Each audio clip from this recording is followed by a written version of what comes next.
one of the unique approaches we have with this is to actually go back through those opportunities and look at the activities that actually took place.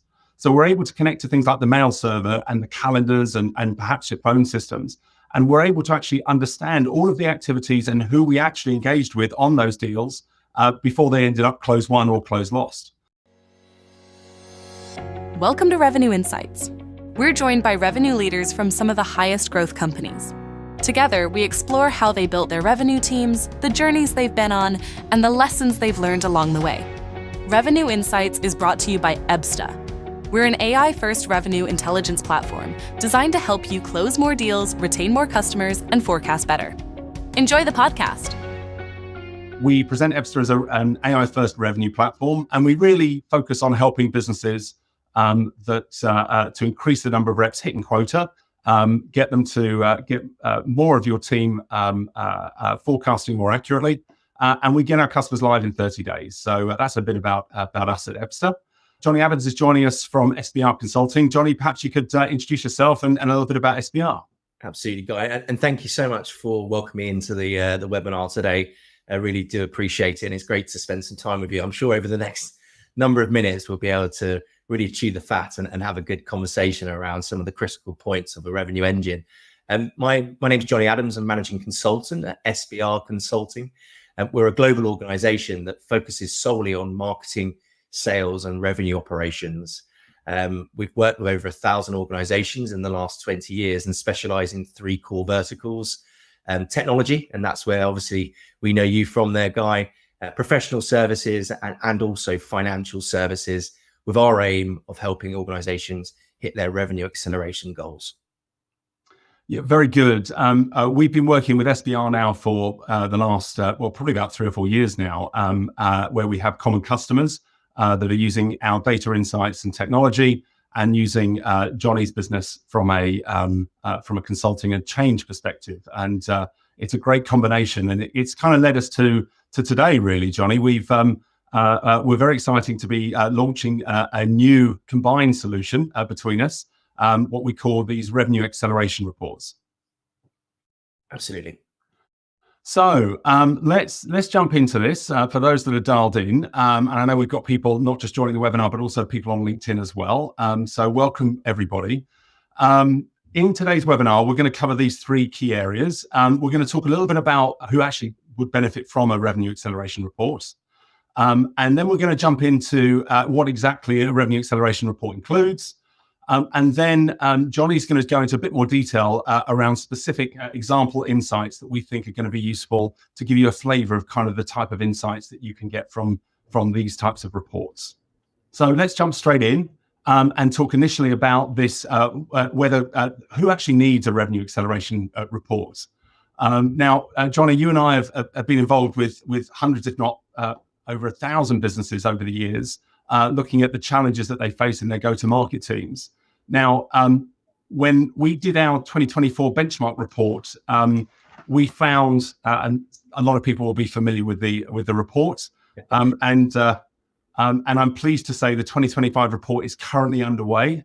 We should be launching it early in the new year. But when we looked at the data, what was really apparent is that over 2/3 of reps are still missing their quota. And that number is it's just not sustainable. We can't continue to work in a world where over 69% of sellers are missing their number. Businesses have spent all of this money on all of this technology and are still finding themselves in this place where 2/3 of their reps are missing quota. The other big insights from this year is that we saw that the delta between the top performing sellers and the rest of the sales team is getting wider and wider. And we entered this year at nearly 9x between those top performers and the rest of our sales teams. And then finally, we can see that more deals are slipping past our anticipated close date than ever before. And so if these are challenges that you're experiencing in your organization, then the Revenue Acceleration Report is a really good example of how we can identify what those challenges are and really get under the skin of them, and give you and working with a company like SBR can really help us to not just identify the challenges, but actually go ahead and work out how to address them. Yeah, and I think that's a really important part. You know, I love it each year when we see the benchmark report come out, Guy. It's one of those things that sits in that that folder on my desktop that I dip back into amongst other reports that are shared. Look forward to the 2025 version as well. What is interesting when we think about these three core benchmarks, if you think about many organizations, many businesses don't have access to this data. So first and foremost, it's pretty much gut feel. And sometimes you just want to bury your head in the sand because you don't want to look at the challenge in front of you there.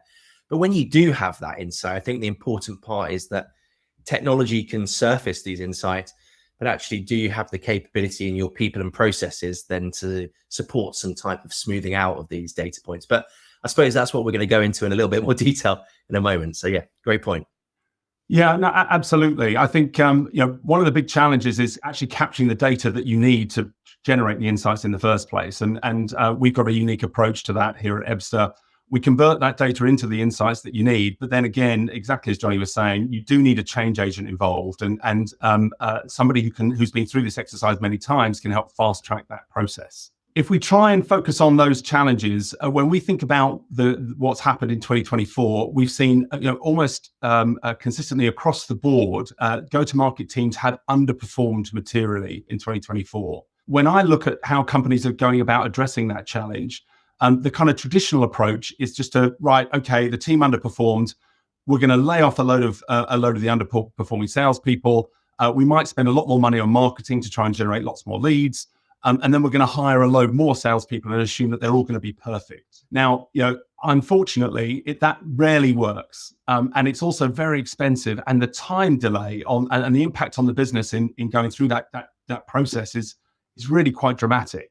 And Jonny, I'm sure you've seen it yourself. Yeah, absolutely. And over the last 18 months, there has been a tendency to think about the restructuring because of the macroeconomic challenges and the geopolitical challenges that we've seen. Naturally, there's a tendency to think about that.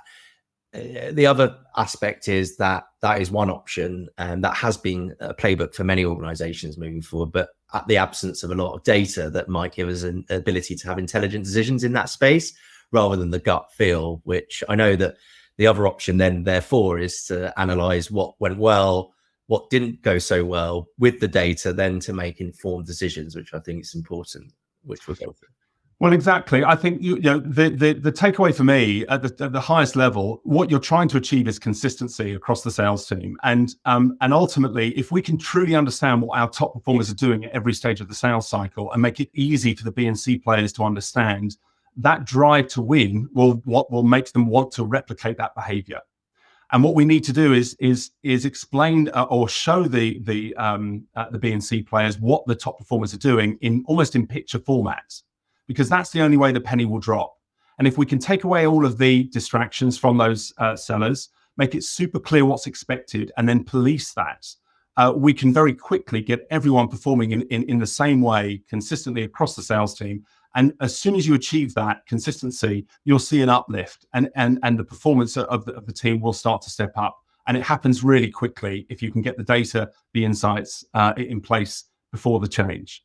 So trying to give you a bit more clarity to those that are dialing in as to what a revenue acceleration report includes. In essence, what we're talking about is a health check for the entire go-to-market team. So maybe you're a new commercial leader, and you want to understand what's been going on within the organization, what's working really well, what needs attention, or maybe the team haven't been performing as expected. We're able to analyze exactly what those top performers are doing, not just by looking at what they've manually recorded in the CRM, but actually looking at the data from source. And we'll talk a bit more about the data in a few minutes. And we're trying to understand all of the interactions that have taken place with the customer during the entire life cycle, all the way from top of the funnel through to them signing up as a customer, but also then on beyond into customer success, QBRs, renewals, cross-sells, upsells, and really understanding what the customer life cycle looks like, what a good customer life cycle looks like, who we should be engaging with, which personas are important to us at each stage of that cycle, really helps to uncover what works. And I think, Guy, there's the areas that you absolutely say what's within the report. When we've been working on mutual clients together over the last number of years, I think one of the interesting occasions was where an organization that was a PE-backed firm and the CEO in situ plus the commercial leader was there, and they'd been given a mandate, right, which is, here's your value creation plan, You need to achieve the double-digit growth per year. And when we actually think about a revenue engine and the overlay of a revenue engine, is that car got a really well-built engine that's sitting within there that can continuously go like a Volkswagen? Is it going to carry on going? Or is it a Ferrari, for instance? We're not too sure at this stage. But when we start to apply these reports into that revenue engine, what we can start to see is some real detailed insights into that. So if you're an individual that's running against a value creation plan, this can give you a laser focus into some of those key performance indicators that can help you drive that towards those particular goals. Yeah, no, I absolutely agree. And one of the things that we do is we have to look at all the opportunities that closed, won and lost in the last year to be able to do the benchmarking in the report. The challenges that a lot of organizations have is that the data that associated to those deals was never put into Salesforce in the first place or into their CRM. And so one of the unique approaches we have with this is to actually go back through those opportunities and look at the activities that actually took place. So we're able to connect to things like the mail server and the calendars and perhaps your phone systems. And we're able to actually understand all of the activities and who we actually engaged with on those deals before they ended up close won or close lost.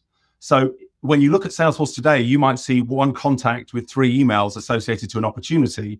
When we go back through all of the activity, we might find that actually there was a buying committee of 9 stakeholders, and there were actually 250 interactions that took place before we achieved that outcome. And it's that approach, by fixing that data, that then puts us in a unique place to be able to actually build those benchmarks and understand the insights that are of what's been going well within our opportunities and what needs attention. So within a revenue acceleration report, to create one, we connect to up to 3 different data sources. The first is your CRM. The likes of Salesforce or HubSpot are the usual suspects. We're then connecting to things like your mailboxes, so your calendars and email, and we can connect to mailboxes of people that have recently left the business, perhaps people that don't even use Salesforce but are interacting with the customers. And then finally, you might be using a call recording tool where we can access the call recordings, and our AI is able to do the analysis of what's actually going on those calls, who's interacting, what kind of qualification is being done, what questions are we asking, what competitors are being raised, what objections are coming up on the calls. So when we connect to those data sources, we're able to go back through the last year's worth of traffic, and we're able to deliver all of the insights you can see listed here. Now, we're not going to have time to go through all of them today, but we've picked out 2 areas that we're going to dive into deeper. But if anyone wants to see more of the insights around any of these specific areas, then again, just reach out and we can give you a bit more clarity on or deep dive into any of these areas in advance. Okay, so Jonny, I know you've done some work here, giving the team some examples of some of the insights that we capture and kind of how you how you interpret those insights. So perhaps we can start with the funnel analytics. Absolutely, and very much where we work with Ebster, we are the professional service wraparound, and I kind of liken it to, you're going to have a rich data source of this report that's presented to you, and whoever is lucky enough who's put their details in there to receive the report, which is complimentary, we'll look at that, and then there's always the so what. And I guess where SBR and Ebster work together is that Ebster are pulling out and teasing out the fact, and SBR are doing the answering of the so what and helping. And when we look at this particular piece of information that will be presented in the report, there are some fascinating insights. And actually, when you go into this, it's a bit like one of your favorite films. You go and watch it once, you love it, and then you do a little bit of sort of, oh, that was great. And then you go and watch it again. You go, oh, there was something that I didn't see the first time, and now I'm seeing it again. So this is a bit like this page. So within the time we've got, Guy, I'll pick out maybe 2 or 3 key things. I mean, firstly, this is representative of an organization, an average organization. So this may or may not, be relevant to your situation if you're listening to this. But ultimately, there are some key things that could relate back to you. And ultimately, if you look from left to right, when you start to look at qualification and discovery, there's an element around the size in terms of the running days that's currently going on in qualification and discovery. And you might have remembered that film, Guy. I talk about films clearly at the time, about Glengarry Glen Ross, which is the old classic ABC. And what did that stand for, Guy? ABC? Always be closing. So I always say, look, kick that out the window. That's completely wrong, right? It's ABQ, because it's always be qualifying, right? So my question back to this business would be, to what extent are you actually really working with the team to qualify deeply, to enable actually the moves over to the exit criteria through stages is deeply actually working through that funnel. And importantly, as you see towards the back end, actually pre-approval to approval, our win-loss rate is too poor, right? So therefore, actually what's happening at the early stages that might impact the later stages. So I would be looking at this going, how well are we qualifying early stage opportunities, and how well are we qualifying throughout the funnel, which is one of many aspects that you might like to focus on. This is actually, I mean, we've obviously taken the details of the company off of this, but this is from a live customer, and there's some obvious kind of anomalies within the data. We would expect a waterfall effect, but it's crazy to see here that we've got the number of deals that are in qualification and discovery, for example, that are green, that should have progressed to the next stage. The number of opportunities that entered that next stage is not the same as that green line. So deals are being jumping stages all over the place here. And I think that's, one of the obvious wins here is going to be around the entry and exit criteria that they set around the stage progression, and making sure that that's being policed a lot more accurately than they're doing it at the moment. And that's where I go back to it's like a bit like the Pandora's box. You open it and it's more and more. So, everyone's looking at this piece of information here. To what extent is the demo stage actually functioning correctly? I mean, we might want to challenge that in terms of, are you comfortable with a 60-day cycle at that stage? Is that appropriate for this organization? There are a couple of other aspects I think that's interesting, Guy, that the data would promote the hypothesis, and the hypothesis would be around, to what extent is marketing aligned with sales to produce the right ideal client profile and value proposition? And my challenge to this business would be, how well aligned is marketing, product and sales, and actually functioning fully within this org? And that would be an interesting area to investigate as well. And also I'd be checking into your point, is there a clear mandated playbook that sits within this sales process? So if you think about people, process and alignment, actually, I think there's a couple of other questions that you could ask from this data that we can see here. So it's fascinating. I know we've got many more pages to look at, but there's just a couple of points that have been shared there. Yeah, no, I agree. I think, look, the headlines for me is that I don't mind if we lose a load of opportunities in those early stages. I really do mind if, after we've invested all that time and energy, we're still losing so many deals at these later stages. And how the hell have we got more deals in entering negotiation than we do in the earlier stage? We've got deals literally just jumping straight into stage 4 of the sales cycle. And I think, as you rightly said, Jonny, if there was more qualification going on in these early stages, we would see nowhere near as much red in the later stages, especially down here. It's crazy that we're still losing, nearly half of the deals that are in approval stage. Things happen, but it shouldn't happen that consistently. So really understanding what's going on under the skin of these stages and the progression and the gates and triggers is absolutely key. And we're going to find that information as we go. We'll return to the episode in a moment. This podcast is brought to you by EBSTA. Every year, we produce the B2B Sales Benchmarks Report. It provides insights from the analysis of billions of revenue dollars, revealing what attributes drive top sales performance and highlighting where time and money are wasted. To get early access to this year's benchmarks report, sign up for our newsletter at ebsta.com/newsletter. Now, back to Revenue Insights. We did another piece of analysis. Again, this is from a live customer, where we were looking at what proportion of opportunities are going through every stage through the progression, as you'd expect. And Jonny, you can see from the numbers here, this isn't unusual when we go into an organization, that the type of the lack of discipline that's going on in the stage progression. And it's so low-hanging fruit for businesses, right? They haven't got to, there's so much opportunity here to affect change. If you can just get them, if the stages are wrong, let's make a change to the stages. But if we've got stages in place, keeping them and having the discipline to stick to them is going to be absolutely key. Absolutely. And it's hard, being a sales consultancy, looking at this and thinking, gosh, I just really want to take a step back and hypothesize a few problem statements here, which is essentially what we do when we look at this data.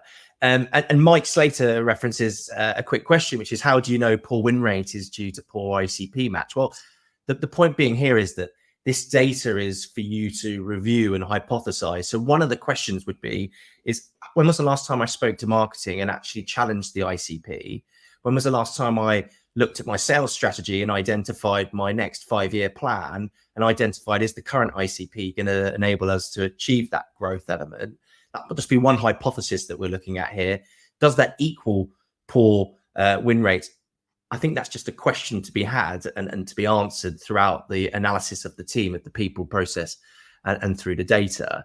But when we start to look at stage jumps, if we want to call it that, where we go back or go forward, initially when we think about stage jumping, there's probably some rigor that's missing within the actual sales process. And therefore, the question might not be sitting in the sales performer in terms of the individual contributor. Maybe the question comes back to the leadership. And is the leadership built enough rigor within the organization? Is there enough spans and layers within your leadership function that's enabling thorough pipeline reviews? That actually, another question could be, is the sales process actually fit for purpose, or people are actually skipping stages because it doesn't feel relevant because the market has adjusted? But ultimately underneath, we've got a question is, are individuals at the individual contributor level qualifying appropriately? Or actually, are they having to go back because they're not qualifying appropriately and deals are slipping? And actually, is the hygiene in the system appropriate? And yesterday, we were delivering a compensation plan redesign for an organization. And we're actually going to be putting in an individual element into that compensation plan, which is all about Salesforce hygiene. So to what extent is this poor Salesforce hygiene? Again, it is another hypothesis that we want to look at. But Guy, have you got any sort of perspectives on the data that you see in front of you? What's astounding is how quickly you can affect change once you understand these challenges. And I think a stage progression, gates and triggers being much more diligent, knowing, for example, that until we've got buy-in from a specific C-level stakeholder, we're not going to lead discovery. Until we know that there's a budget, until we know that there's a critical event, we're not going to leave a certain stage in the sales process. And for us in our organization, we insist that the individual contributors have got at least 3 stakeholders bought in, and we have specific personas, VP of sales or above, CRO, for example. It has to be one of them. And the other thing that's become really interesting in the data when we looked at it was how important the finance persona is. And that's changed in the last 12 months. So if you haven't looked at your stage progressions, if you haven't dived into the gates and triggers in a while, reviewing what your top performers have done consistently and who they're engaging with at each stage of the sales cycle to achieve the best outcomes of your team really will give you a fresh perspective as to whether those gates and triggers are still as appropriate as they were when you originally put them in place. And it's interesting just before we move on, but you talk about gold standard and that sounds like gold standard. There's be some great tips that people are taking away. The CFO playing an integral role because people are scrutinizing spend, specifically in the tech industry, as you described, but actually in professional services, knowing the CFO is a really important part, for where we work a lot of the time as well. I was talking to an individual today that worked at one of the most successful businesses in the last decade, a company called Google. And they talked about when they were recruited as one of the partner leads in terms of that organization, they had a 6-week sales school, irrelevant of the role that you took. The point being is they knew the process inside out. And I think potentially at this insight around here, 66% of deals are not adhering to the process. Maybe the question is enablement in this function as well. To what extent is the enablement team set up for success to help the team out? Possibly. Yeah. But the good news is that once you start showing the B and C players how to do this stuff, they all want to follow suit. They all want to be a top performer. And I genuinely believe that you can bring your B and C players up to top performing status if you give them the insights, if you give them the process to follow and the playbooks to win. They've got a much better chance of winning than just and it's a whole lot cheaper than ripping them out and replacing them with new resources. True. So this is one of my favorites. What we're looking at here is some real seller performance. I've obviously taken the names of the A's out to protect the innocent. But we're looking at a team of 6 sellers and the impact of time on their win rates. So at the top here, we've got a graphic that shows us in this case, there's 5 stages of their sales process. And if we take this second AE here, we can see that they've got a 64% conversion rate out of stage 2. Well, that's not too bad. And on average, they're spending 52 days in stage. But when we look at the data, what we find is that when this specific AE wins a deal, when they won a deal, they're only spending 22 days in the second stage of the sales cycle. And we all know that time kills all deals. but really having that granularity of understanding of how much time kills your deals, and at which point should you as a leader be talking to your individual contributors about moving that deal on or closing it off as lost. And in this case, after 22 days, we need to start having that conversation. But if we don't have that information at our fingertips, well, the AE will tell us all the stories in the world as to why they should keep that deal in their pipeline, because they don't want to have too little coverage. And talking of coverage, another great stat, one of the data points I really enjoy is understanding the level of coverage each rep needs to hit their quota, because it can be wildly different within an organization. And sometimes we can beat up the top performers because they haven't got quite enough coverage, but in fact, they've got more than enough to hit their number, while the underperformers might need a whole lot more than they've currently got. And it's a great data point to keep an eye on, because if it's moving down, then you're winning, right? That you want the top performer, the sellers should be getting better. They should need less coverage as time goes on to hit their number. It's really interesting you reference, and thank you for articulating this slide, because it looks heavy in terms of numbers, but when you cut through it with your explanation there, I think it's beautiful. The really pithy points that you've got to, which is time in stage and what that means to win rates. We get an awful lot of requests from organizations for a time-based analysis on their sales team at the moment, and we're hearing a lot in market that CEOs are asking their sales functions to optimize through AI. I mean, let's not even get into that, because it's a real burden on commercial leaders at the moment. But the point being is, when we think about sales professionals, they believe they typically do twice as much selling as they actually do. There's lots of research to suggest that. But actually, if you think about how much do they need to be in market selling in a given time, this data could really help you build your target operating model, understand your spans and layers. It could help you actually, to your point, have the right appropriate pipeline reviews at the right time to ensure that the velocity continues. Just those data points about that time in stage is so valuable. And to your point, and I think this is one of the biggest things that's coming out of the markets that we're working in, is forecast accuracy, right?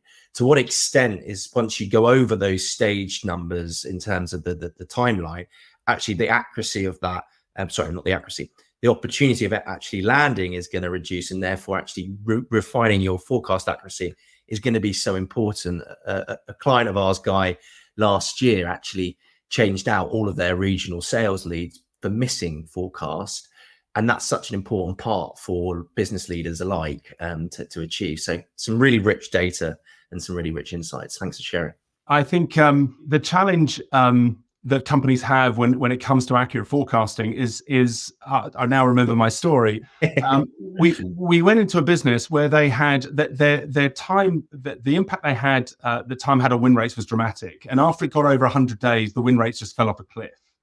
Now they had over 120 deals that were over 300 days old, where historically the win rate was less than 2%. But because no one had done the analysis, they were still holding on to these deals in hope rather than expectation. Mm-hmm. So understand the impact of time on your win rates, because it has a big impact, and know where you should close those deals off as lost, because there's so much inefficiencies in sales. And I think, we're spending 80% of our time on deals that never close one. So let's really understand that and do the best we can to either help the reps to course correct earlier, or actually jump into and help them to close those deals off as lost, so they can move on to something more productive. Yeah, I agree. We love our yeses, we like our nos, but the maybes will kill us, right? And it's just, I think we're coming out with cliche bingo going on here. But the point being is, it's so true, and I know this data and these insights here, Guy, that you're about to sort of give a high level overview is so valuable too. Yeah, so as one of the things that you'll get as part of the report is a leaderboard of how your AEs are performing. And some of this stuff that you'll have on the left-hand side here, you'll already know. You'll know what the win rates are. You probably have worked out a velocity of dollars per day for each rep. You'll definitely know how much ARR you've won, and average sales cycles.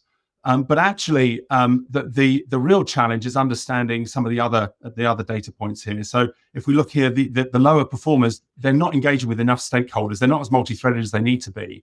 And one of the cornerstone data points we'll give you is an engagement score. We'll tell you how much momentum you need with different personas at each stage of the sales cycle to maximize your chance of winning.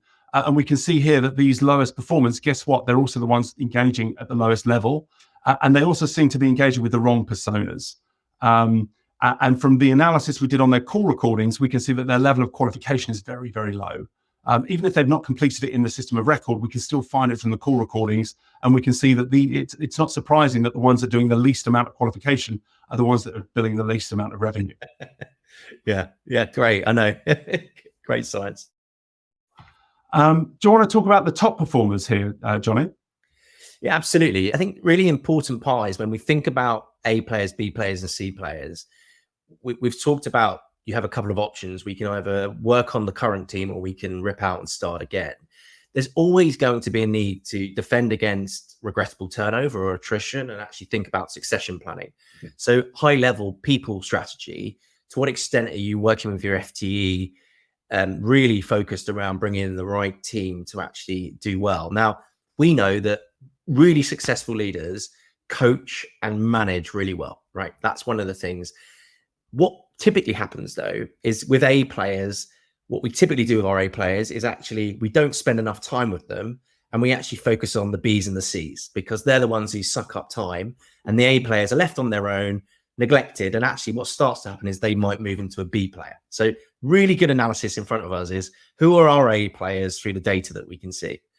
From that, what we can then start to do as leaders, we can start to replicate top performance. And as you can start to see, for example, some of the data here is that top performers have an average of 8 to 9, 7, 8 or 9 average relationships. And Guy referenced the importance there. So it might not be about the fact that some of your B and C players don't want to do it. It might not be a will thing. It might be a skill thing. Do they know the buyer persona? Do they know what are the needs? What are the motivations? What are some of the psychographics and demographics of those individuals? And are they able to ask the right questions to get some referrals into those? I don't know, but good question. The other aspect would be is those top personas. Do they think and talk and walk like a CTO? I once worked with a leading HR platform that's based out the DACH region. They're selling HR platforms. So their ICP and their personas are HR, directors, etc. When was the last time that you looked at a HR magazine? Never. When was the last time you did a HR course? Never.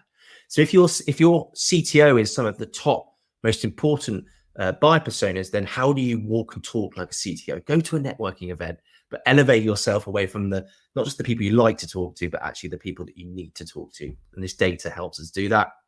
And I love your point around, and I said it earlier, ABQ, always be qualifying, right? That call analytics that gives us an indication in terms of qualification is the heart of everything we do. We shouldn't just have it as one stage in the sales process. It should live throughout our methodology and our process. A players clearly have a high tendency to qualify throughout the whole process, and therefore we should be applauding that. And potentially that input might be remunerated in certain ways or incentivized in certain ways. And what a great way of breeding great behaviors as inputs as well. So a really nice set of data. Guy, have you got anything from your side around A players and what this means in terms of this data? Yeah, absolutely. Again, what's really pleasant about the data that we've seen is that once you've understood which personas you should be engaging with, or which personas the top performers are consistently engaging with at each stage of the sales cycle, and how much engagement is required before they progress on to the next step, and how well they qualify at each stage, and what information they're gathering, and what objections are being raised. And again, because the AI is doing it, you're not relying on what the reps are logging into the system manually. You're able to capture this data in a much more consistent format. And when you show this to the rest of the sales team, suddenly, the A players love it because you're making a big deal about how well that they're performing. And you're showing the rest of the sales team, look, if you want to earn the same kind of commissions that these guys are earning, if you want to win as much as them, this is the playbook. This is how they're winning. And when you break it down into individual stages and individual actions and activities, and showing them how the qualification is different, they're qualifying so much better than you are, then suddenly they want to jump on and learn how to do that exercise. And again, if you take away the distraction of having to do any admin around it, well, if I do loads of qualifying, then I've got to start recording it all in the system manually. No, not anymore. AI can do all of that in a much more consistent way, so that every single call is analyzed, not individually, but across the entire sales cycle. So you suddenly get a complete picture of how well we captured the information we need to, what objections were raised, what competitors have come up, And all of that data, suddenly you can now report on, over time, is a certain competitor getting mentioned more or less? Over time, are certain objections getting raised more or less? And by knowing that, we can start to train the sales team as to how to deal with those objections or deal with those competitors. So all of this is information that's in your business. You just haven't surfaced it in the right way. Okay, well, thank you all for joining us today. The insights we covered today really only covers two key areas, the funnel analytics and the seller's performance. There's a whole host of other analytics and insights that come as part of the revenue acceleration report. And again, if anyone wants to see any of that in any more detail, do reach out. Jonny, anything I've missed or anything else you want to highlight? No, just the next webinar, make sure that I change my picture. Clearly, I've changed my facial hair. I look much younger there. But Guy, as always, it's been great to talk to you. And I think there's a lot to go at. It's one of those things. My closing remarks would be, we've gone through this in 30 minutes. The great thing about commercial growth is about you just take a time to step back. We're coming up to Christmas and New Year. Most people do dial down a little bit. If one had this data in front of them, they probably need a buddy, a coach. They need to have ability just to play out some sort of themes that they can then test and learn over a period of time. And it's got some length to it. Exactly. So it's not about just having a week's worth of work. This will really take 12 months to really start changing some of this data. So yeah, thanks for your time today. Really do appreciate it. Excellent. Yeah, look, the reports are normally delivered within about 7 days of connecting to the platform. And then Jonny will be booking in some time to take you through your content. I hope you found today useful. Do reach out and connect with either Jonny and I on LinkedIn. And you've got our email addresses here as well. So we look forward to connecting with you all, and we'll see you on the next webinar. Thanks for listening to Revenue Insights from EBSTA. If you want to learn more from some of the brightest minds on how to predictably and efficiently grow revenue, then subscribe to our newsletter. We'll deliver actionable insights straight to your inbox. Go to ebsta.com/newsletter. See you soon.